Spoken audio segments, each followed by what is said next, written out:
가게사는 증시 각도기. 안녕하세요. 젊은 투자 증시 나침반 안지원입니다. 네, 각도기 박산준입니다. 안 올라가네 장이. 이때까지 좀 제길. 올라왔잖아요. 조금씩. 아, 배가 고프지 않습니까? 아, 배가 고프긴 한데 뭐 하루 정도 조정은 줄 수 있죠. 못 참겠는데 배고파서. 오랜만에 외국인들 매도했어요. 네. 뭐 며칠 만인지 모르겠네요. 어제가 한 9일 연속으로 순매수 했었거든요. 네. 오늘 10일 만에 매도를 했네요. 삼성전자 하이닉스 매도라면 뭐 그런 대로 괜찮은 매도였다 이렇게 볼 수 있겠죠. 미국에서 워낙 반도체 주식이 폭락을 했기 때문에. 네. 근데 뭐 삼성 하이닉스는 최근에 계속 안 좋습니다. IT 섹터가. 오늘 코스피 지수는 0.9% 하락했고 코스닥은 1.6% 하락을 했습니다. 네. 그리고 외국인은 한 코스피에서 1,000억 정도 순매도를 했고요. 많이는 아닌 것 같습니다. 코스닥에서는 800억 정도. 그리고 업종별로 보면은 건설주가 제일 많이 올랐습니다. 네. 11월에 한국 사우디 정상회담 개최한다는 소식이 나왔고요. 해외 건설 수주 기대감 때문에 오늘 현대건설이 7.5%나 올랐습니다. 네, 그리고 뭐 다른 건설주들도 네. 다 쭉쭉 올랐습니다. GS건설도 2%대. 저희가 건설주 얘기를 최근에 좀 꾸준히 했었고 역시나 우리가 아무리 얘기해도 빈살만 왕세자에 비하면은 비교도 안 되네요. 그럼요. 여기서 추진하는 그 네옴시티가 한 650조 규모의 프로젝트래잖아요. 야, 오는 게 아직 멀었잖아요. 11월에 온다는데. 근데 벌써 서광이 비칩니까? 네. 와, 근데 빠르네. 11월 얼마 안 남았어요. 지금 벌써 8월 달입니다. 네. 아, 그래도 그렇지. 그림자도 안 비쳤는데 아주 벌써 시장이 반응하다니. 사실 오늘 뭐 철강도 결국 그것과 연관되었다. 이렇게 봐야 되지 않을까요? 철강이요? 네. 그렇죠. 네. 네, 중성 철강주도 좀 올랐습니다. 철강 금속도 이제 두 번째로 업종 상승률을 기록을 했는데요. 뭐 세아제강 같은 경우에는 7%, 뭐 대한제강, 동국제강 5%대, 3%대 올랐고, 뭐 포스코 같은 경우는 현대제철하고 1% 정도 올랐는데, 뭐 세아제강 같은 경우에는 뭐 LNG 쪽 밴더들이 오늘 좀 많이 올랐더라고요. 네. 그래서 강관하는 이 회사도 좀 많이 올랐고요. 비금속 광물 섹터가 세 번째로 상승을 했는데 뭐 IS동서, 포스코케미칼, 한일시멘트 정도. 이것도 다 건설하고 관련되어 있다. 뭐 IS동서는 그렇죠. 포스코 케미컬 빼면 하얀시멘트도 그렇고. 네. 네. 그리고 기계 섹터에서는 그 기자재가 좀 좋았습니다. HSD 엔진 8%대, 한국카본 거의 6%, STX 중공업 5%, STX 엔진 3%대, 뭐 현대건설기계, 두산에너빌리티, CS윈드, 조선선제 이런 뭐 원전이나 뭐 신재생 관련주들도 오늘 좀 올랐습니다. 네. 네, 뭐 빗살만이 오면은 뭐 건설 프로젝트뿐만 아니라 이 원전 수주도 좀 기대가 되잖아요. 네. 뭐 그리고 뭐 LNG 선 등등 뭐 하여튼 관련된 모든 기업들이 아주 세게 붙었네요. 네. 그리고 섬유유복은 오늘 제일 많이 하락을 했는데요. 뭐 한세실업은 5%대나 하락을 했습니다. LF, 뭐 FNF는 3%씩 하락을 했고요. 뭐 한투에서는 지금 경기 침체 우려 때문에 미국의 의료 소비가 둔화된다라고 하는데 미국발 의류 소비가 좀 폭증하고 있다라는 소식을 들은 지가 얼마 몇 달 안 된 것 같은데 네. 벌써 벌써 이렇게 또 톤이 바뀌었습니다. 그래서 의류주들 같은 경우에는 3분기까지는 실적이 굉장히 좋습니다. 그래서 지금 기준으로 PER 계산해 보면 막 4배 막 이런데 내년도에 역성장 가능성이 존재한다. 이런 전망도 좀 나오면서 오늘은 좀 약세를 보였고요. 그리고 서비스 업종도 2%대 하락을 했습니다. 뭐 골고루 떨어졌습니다. W게임즈, NC, 뭐 넷마블, 크래프톤 뭐 이런 데들 뭐 4% 이상씩 하락을 했고요. 뭐 그리고 하나투어도 4%대 하락했고 하이브도 거의 4% 가까이 하락했고 뭐 카카오 3.5%대 하락세를 기록을 했습니다. 최근 한 달 동안은 반등할 때 서비스 업종도 많이 올랐잖아요. 그렇죠. 네, 나스닥 반등에 힘입어서 뭐 같이 성장주도 많이 올랐는데 오늘은 좀 떨어졌고요. 전기전자 섹터가 그 다음으로 떨어졌습니다. 오늘 IT는 며칠째 지금 시장이 조금 반등하는 구간에서도 계속 떨어지고 있는데요. 대덕전자 5%대 하락, 삼성전기 4% 하락, 코리아서키트 4% 하락, 하이닉스, DB하이텍 뭐 3% 정도씩 하락했고요. LG이노텍도 LG전자하고 같이 2%대 하락, 삼성전자는 1.5% 하락 정도 했습니다. 네, 조금 더 이제 깊게 들어가면은 이제 네옴시티 정상회담 때 아마 논의를 할 것 같은데요. 650조 원 정도 규모라고 하고, 그리고 네옴시티 건설 프로젝트하고 원전 수주도 같이 이야기가 나눠질 예정입니다. 네옴시티 같은 경우에는 저도 이제 유튜브로 보니까 조감도가 정말 놀랍더라고요. 서울에 한 44배 정도 규모가 되는데 뭐 결국 최종 완공은 2030년.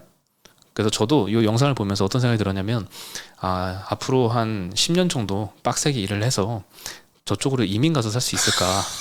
네옴시티 가서 살고 싶다. 왜 더운 나라에 왜 가시려고? 아, 거기는 네. 기후 걱정을 안 해도 된답니다. 예. 다 실내에 들어가 있으니까. 네. 알아서 조절이 된대요. 게다가 전부 다 친환경으로 돼 있어가지고 뭐 환경도 뭐 걱정 없고 뭐 차도 필요 없다고 합니다. 다 지하로 도로 넣어놓은 다음에 초고속으로 뭐 열차 같은 거 타고 다니면 끝에서 끝까지 서울에 44배 규모인데도 끝에서 끝까지 뭐 20분밖에 안 걸린다고 하고 네. 모든 인프라가 그 안에 다 들어있다고 하니까 막 살고 싶다는 생각이 좀 들더라고요. 네. 정말 이제 10년 후에 그렇게 지금의 조감도처럼 멋있게 지어질지는 한번 보겠습니다. 네, 그리고 삼성물산이랑 현대건설 컨소시엄이 지금 그 네옴시티 터널 공사들을 좀 뭐 수주를 하고 있다라고 하니까 현대건설에 오늘 좀 기대감이 많이 있었던 것 같습니다. 네. 그래서 오늘 이 대형주가 7.5%나 급등을 했고요. 그리고 LNG 조선사들 그리고 기자재들 오늘 좀 많이 올랐는데요. 일단 LNG선 신주성가 지수가 9일 기준으로 161.57, 20개월 연속 상승하고 있습니다. 네. 네, 그 선가 같은 경우에는 2.36억 달러, 전월 대비 500만 달러 정도 상승을 했고요. 미국 시장에서도 사실 LNG 요 벤더들, LNG 관련된 회사들 좀 있거든요. 저도 좀 몇 개 보고 있는 회사가 관심 종목이 있는데 끝도 없이 오르더라고요. 네. 좋죠. 저기 러시아하고 끊겼으니 얼마나 신나. 네. 네, 그리고 뭐 수주도 잘 하고 있습니다. 뭐 한국조선사는 7월에도 전 세계 선박 발주량의 55%를 수주를 했다고 하고 3개월 연속으로 1위를 기록하고 있습니다. 중국은 한 30% 정도 기록을 했다고 하고 1월부터 7월까지 누계로 봐도 한국이 204척 수주를 해서 47% 점유율, 중국이 42% 조금 못 미치고요. 일본은 7% 정도 아주 뒤쳐져 있습니다. 중국에 실어 나르는 배 빼고는 특별히 LNG는 한국이 지금 다 갖고 온다고 보시면 될 것 같아요. 네. 그리고 오늘 현대중공업 수주 계약도 있었는데요. 아시아소재선사로부터 LNG선 7척 공급 계약을 공시를 했습니다. 한 방에 7척이고요. 총 한 2조 원 정도 가까이 되는 규모입니다. 척당 계약 금액을 계산을 해보니까 2.15억 달러. 아까 신조선가 말씀드렸던 게 2.36억 달러잖아요. 조금 모자라요. 근데 항상 최근에 모자라게 공시가 됐던 거는 이 카타르발 쪽이 많았죠. 그래서 이것도 아마 카타르로 알려져 있고요. 그리고 후판 가격 인하도 기대감이 있죠. 조선사들한테 정말 실적 쇼크를 야기했던 1분기에 후판 가격이었는데 이번에는 좀 하락하는 것에 대한 기대감이 일고 있습니다. 지난번에 현대해체와 컨퍼런스 콜도 언급을 해드렸었는데 원재료 가격이 많이 급락한 건 맞죠. 근데 이게 실제 원가로 반영이 되려면 한 3분기 정도 돼야 된다고 합니다. 그래서 하반기에는 후판 가격도 내려갈 것이다라고 기대를 하게 만들고요. 2분기까지 많이 털어냈으니까 3분기부터는 아마 가격이 떨어진 게 반영되면 제대로 된 이제 수익이 발생할 가능성이 높아지는 거고 이제 남은 거는 현대중공업의 남은 도크들이 완전히 채워지는 그게 이제 마지막 단추가 되겠네요. 네. 그리고 사실 오늘 많이 올랐던 거는 이 피팅 업체들. 뭐 대우조선해양도 오늘 뭐 한 6% 가까이 상승했고 현대중공업도 4% 올랐는데 사실 많이 올랐던 거는 뭐 태광 18%, 성광밴드 13%, 뭐 하이로코리아 10% 이런 업체들 많이 올랐는데 오늘 현대차증권에서 피팅 산업이 뭐 빛이 보인다 이런 리포트가 나왔었습니다. 이게 아마 영향을 좀 많이 미친 것 같은데요. 지난 10년 동안 저유가 때문에 피팅 업체 숫자들이 확연하게 줄어서 지금 경쟁 강도가 많이 낮아진 상황인데 글로벌리 지금 대형 이 피팅 업체는 성광밴드, 태광을 포함해서 한 4개 정도밖에 안 남아서 승자 독식 구조라고 합니다. 이게 다 망한 거예요. 지금 그렇죠. 현대미포가 가장 좋은데 왜 이렇게 가장 좋으냐 보면 그 비슷한 좀 사이즈가 작은 배를 만드는 업체들 다 망했어요. 우리나라도 성동조선 이런 거 없어졌잖아요. 네. 그래서 전 세계적으로 다 그래서 그런 상황이다 이렇게 보시면 되겠습니다. 네. 그래서 이제 유럽향 이 LNG 터미널 발주가 본격화되면은 피팅 업체들이 이제 턴어라운드를 시작할 것이다. 이런 요지인데 뭐 추천했던 종목들을 보면은 일단 태광 같은 경우에 2분기 영업이익이 120억 발표했더라고요. 컨센서스가 50억이니까 2배 이상 서프라이즈를 기록을 했고요. 영업이익률 보니까 놀랍습니다. 21% 수준. 전년 동기가 7%대였거든요. 한 3배 정도 마진이 좋아졌습니다. 성광밴드 같은 경우에는 현대차증권에서 오늘 과거 초호황 시기 사이클 진입 초기다라고 언급을 했고요. 뭐 하이로코리아 같은 경우에는 밸브 하는 회사인데요. LNG선 한 척당 30억 원 정도어치의 밸브가 필요하다고 합니다. 그래서 많이 지금 수주가 되고 있으니까 여기 실적으로 반영이 되겠죠. 그래서 오늘 피팅 업체들 주가가 정말 많이 올랐고 HSD 엔진, 한국카본, 동성화인텍, 뭐 세아제강 지주 다 같이 오늘 좀 많이 올랐습니다. 네, 이제 안타까운 이제 IT 업종 이야기를 좀 하면요. 어제도 말씀드렸지만 계속 가이던스 하향이 지금 일어나고 있습니다. 마이크론 같은 경우에도 6월에서 8월 달 요 분기 실적 가이던스를 좀 낮게 나올 거다라고 언급을 했었죠. 그리고 지난 6월 30일 날 실적 발표 때도 가이던스를 하향했었는데 전날 또 추가 하향한 것은 수요 둔화가 PC나 스마트폰뿐만이 아니라 클라우드나 인더스트리얼 쪽으로도 확대가 된다라는 의미로 좀 시장이 바라보고 있는 것 같습니다. 그리고 23년도 캐펙스도 투자 축소 의지를 보이면서 재고가 많다라는 의미로 좀 해석이 되고요. 그래서 어제 미국 반도체 장비주들이 좀 많이 하락을 했죠. 필라델피아 반도체 지수도 4.6% 정도 하락을 했고요. 그 전날은 또 엔비디아가 실적 가이던스를 또 하향을 했었습니다. 5월 말 제시했던 매출 가이던스가 81억 달러인데 이걸 67억 달러로 17% 정도 하향을 했고요. 오늘 유진투자증권에서 리포트를 보니까 가이던스 하향을 반영하면 마이크론과 엔비디아의 영업이익은 전 분기 대비 각각 2분의 1, 3분의 1 수준밖에 안 될 거다라고 언급을 했고요. 시장의 지금 23년도 이익 전망치가 비현실적이다라고 분석을 했습니다. 그래서 앞으로 추정치의 조정 과정이 계속 진행이 될 것이다. 여기 빌런이 한 놈 숨어 있어요. 인텔 또 나 진짜 이번에 이제 장비주들이 7%씩 빠지잖아요. 어플라이드, KLA 이런 주요 3개 회사가 7%씩 빠지게 되는데 얘네만 그런 게 아니라 지금 TSMC도 장비 발주 양을 줄인다 이런 얘기를 하고 있는데 그 메테오 레이크라고 3나노 공정이 있어요. 네. 인텔의 차기 CPU 이게 지금 설계 문제로 또다시 지연되고 있습니다. 그래서 TSMC에서 2023년부터 시작을 할 거라고 했는데 그게 지금 지연되고 있어요. 그래서 TSMC 입장에서도 인텔이랑 큰 회사 거를 해주면서 3나노 공정 진입을 확실하게 해서 3나노까지 경쟁력을 유지하겠다 이런 생각을 하고 있었는데 인텔이 그걸 또 안 된다고 하니까 그 발주가 좀 줄어들고 그래서 KLA 어플라이드 머티리얼스 이런 애들이 훨씬 더 빠졌고 이런 회사까지 같이 했는데 계속 말씀드리지만 디램 업체는 CPU 옆에서 같이 붙어 가는 거잖아요. 네. 그러니까 하여튼 인텔이 다 망치고 있네 지금. 안타까운 상황입니다. 인텔 주가도 지금 밑에서 놀고 있더라고요. 근데 워낙 많이 놀랍지도 빠져가지고 않습니다. 예. 주가는 걔는 들 빠져 이제. 하도 빠져. 이제 오른 게 없어가지고 걔들은. 예.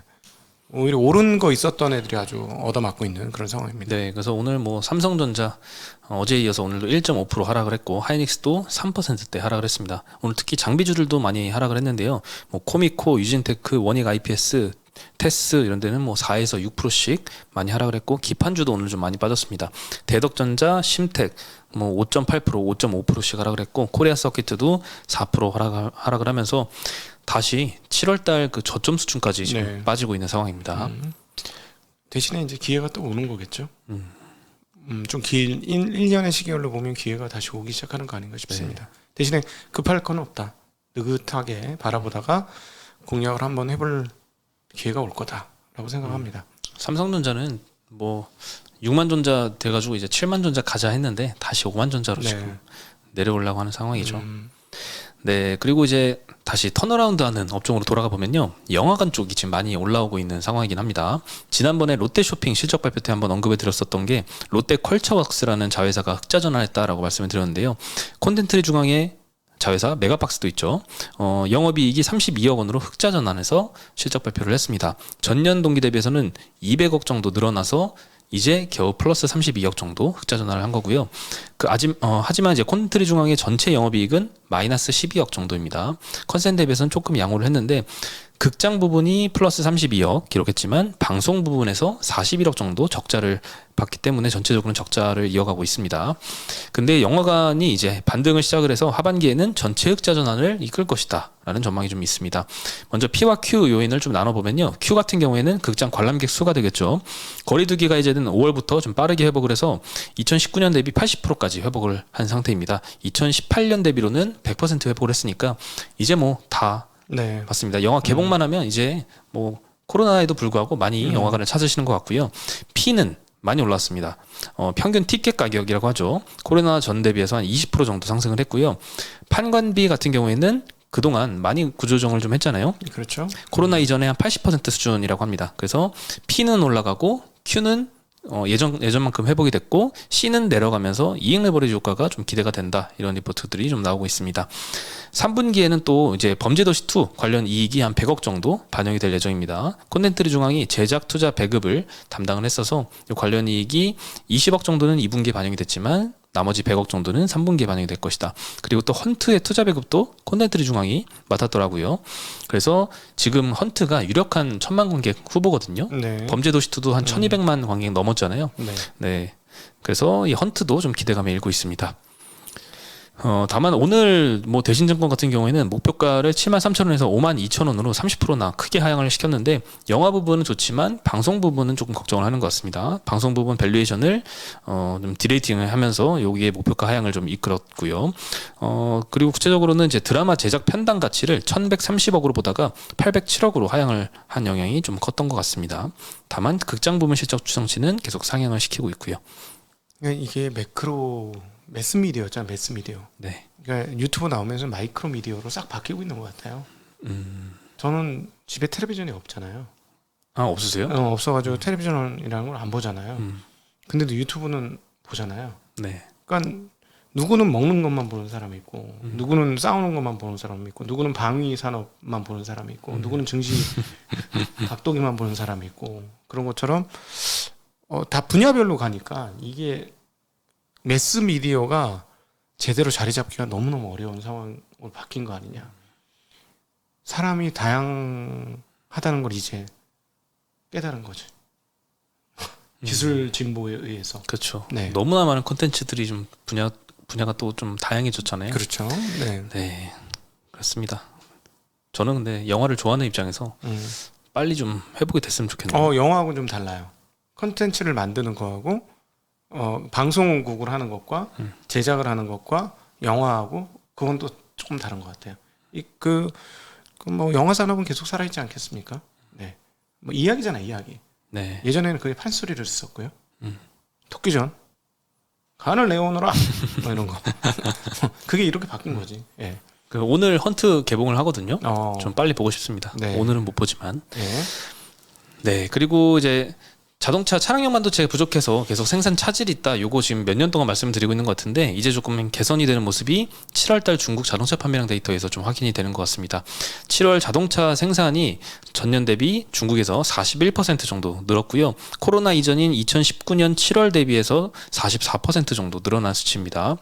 4월을 저점으로 해서 부품 수급이 계속 개선이 되고 있고요. 그래서 생산과 판매도 계속 늘어나고 있는 상황이라고 합니다. 전기차 침투율도 빠르게 올라가고 있는데요. 중국 승용차 협회에서 2022년 전기차 판매량 예상치를 10% 상향을 했습니다. 그래서 600만 대 팔릴 것이다 라고 전망을 하고 있고 전기차 침투율은 전년 대비 한 14%포인트 상승해서 28.6%가 될 것이다 라고 전망을 하고 있습니다. 이제 전체 승용차의 30% 정도는 전기차로 팔린다라는 얘기죠. 네. 네, 내년도엔 더 커지겠죠.